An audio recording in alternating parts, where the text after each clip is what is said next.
السلام علیکم ورحمت الله وبرکاتو. محترم ملګرو، نن د یو اهم خبرې وضاحت تاسو ته کول غواړم. هغه دا دی چې څو ورځو نه تاسو ته پته را زمونږ په دې پیج باندې د مختلفو مسایلو متعلق چې کم دی نو کلیپونه الحمدلله شیر کېږي او زرګونو سوونو تعداد کې نه بلکې لکونو تعداد کې الحمدلله زمونږ عوام رونه مسلمانان ګوري او فایده ترې نه اخلي. اول خبره خدا کوم چې په کمنټو کې ډیرو خلکو ته پوښتنه کړي، نو زه خو په خپل اکثر کمنټ ټول ګورم، هم نه بعضې وخت چېرته ویډیو راواړم وګورم، ګینې اکثر راته د ملګري وایي. نو هغې کې به زه معذرت کوم، ځکه چې زه به څه کسانو له جواب ورکولی شم، څو له به نشم ورکولی، لکه نه ورکول دا معنی چې زه به فارغ نه یم. ټیک شوله؟ تاسو ته پته ده د هر چا ډېر مصروفیات وي، نو په هغې کې به بیا څه ملګري ګیله کوي، او دا خو 2 او 3 کمنټس نه وي، دا خو سوونو تعداد کې چې کم دی کمنټس وي که نه، نو دا خو که ټوله شپه ورځ سړی کینیم نو جوابونه نشي ورکولی. هغې به زه معذرت کوم، تاسو په مسنجر باندې رابطه کولی شئ، که په پیج که په آی ډي، او چې ما سره ټایم میلاوېدو نه انشاءالله ستاسو د یو سوال جواب به نه پاتې کېږي، انشاءالله جواب به تاسو ته میلاویږي. د دې نه پس دا خبره کول چې یاره دلیل څه دی او تا چې دا کومه مسله بیان کړه دلیل څه دی، نو ګوره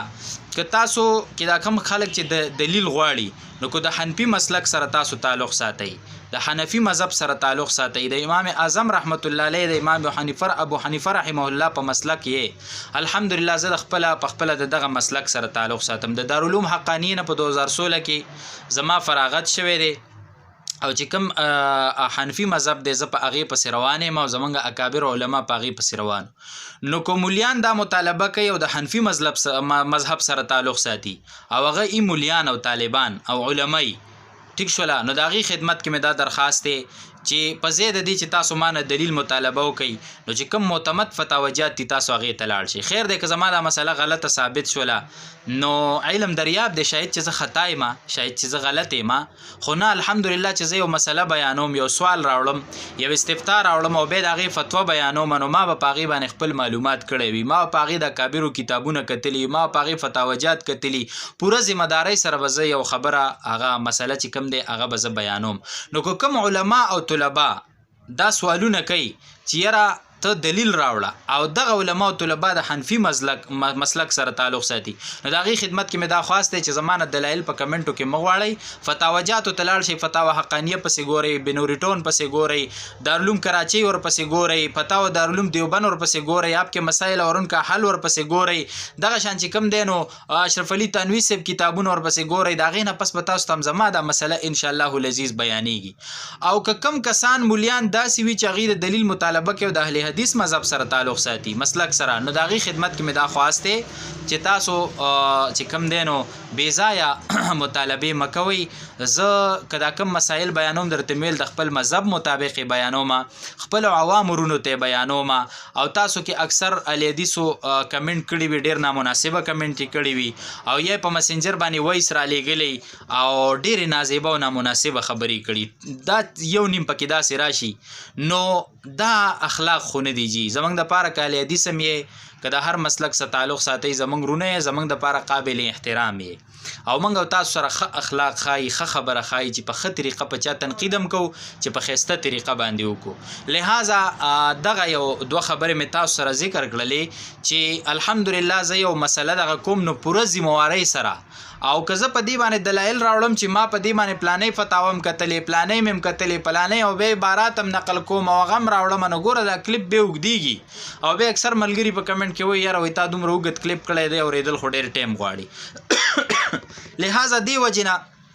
د ملګرو په خدمت کې دا عرض دی، که عوام ملګري دي د اهل حدیثو د وابیانو، او که مولیان ملګري دي، هغوی ته چې تاسو هم تکړه شئ، کلیپونه کوئ، ستاسو عوام به ګوري، او د هغې مطابق خپل ملګري چې کوم دی د هغې رهنمایي کوئ، او موږ پرېږدئ که کم عوام رونه زمونږ ملګري دي، علما دي، طلبا دي، یا عوام دي، او د حنفي مسلک سره تعلق ساتي، اعتماد په دارالعلوم حقانیه باندې، په تقي عثماني صاحب دی باندې، دغه شان چې کوم دی نو په دې طارق جمیل صاحب دی شو، شیخ ادریس صاحب دی شو، دلته په دارالعلوم دیوبند شو، دا لوی مدارس په دوی باندې اعتماد دي، نو الحمدلله پوره اعتماد سره زه د دغه اکابرو